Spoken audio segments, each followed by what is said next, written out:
सुशांत सिंग राजपूत यांना न्याय मिळालाच पाहिजे. न्याय द्या, न्याय द्या, न्याय द्या, न्याय द्या. बिहार के एसपी विनय तिवारी कल इस केस की छानबीन करने के लिए, इस केस की तहकीकात करने के लिए जब मुंबई में आके पहुंचे तो 7 घंटे के बाद उनको क्वारंटाइन कर दिया गया.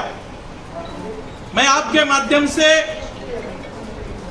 इस मुंबई महानगर पालिका आयुक्त से ये सवाल पूछना चाहता हूं कि सेंट्रल गवर्नमेंट से जो भी इसके बारे में गाइडलाइन आई है उसमें अगर 7 दिन के लिए कोई भी शख्स अगर मुंबई में आ जाता है तो विदाउट एनी क्वारंटाइन वो आपका काम कर सकते हैं.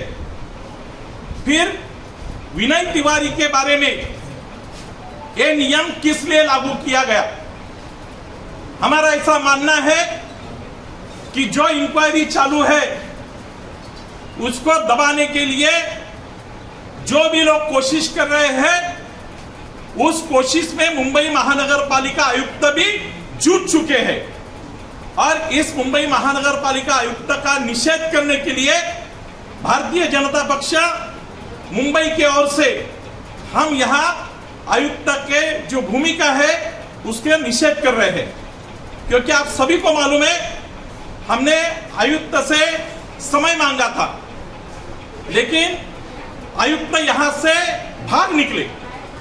हमने ये भी विनती की थी कि आपके ओर से कोई भी प्रतिनिधि भेजिए, क्योंकि भारतीय जनता पक्ष के माध्यम से इसका हम निवेदन देना चाहते हैं. लेकिन एमसी ने यह भी नहीं माना.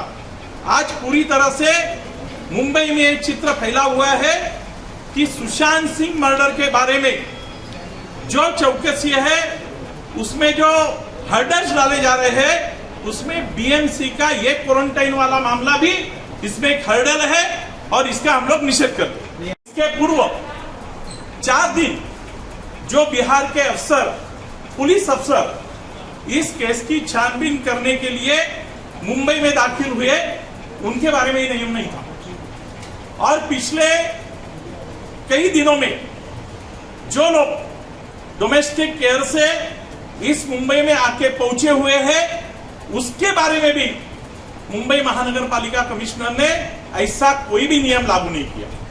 लेकिन सिर्फ सुशांत सिंह केस के बारे में बिहार के एसपी विनय तिवारी के संदर्भ में ये जो लागू किया है ये पूरी तरह से संशय निर्माण करने का काम ये मुंबई शहर के लोगों में हो रहे हैं और इसके लिए भारतीय जनता पक्ष की ओर से हम इसका निषेध करते हैं.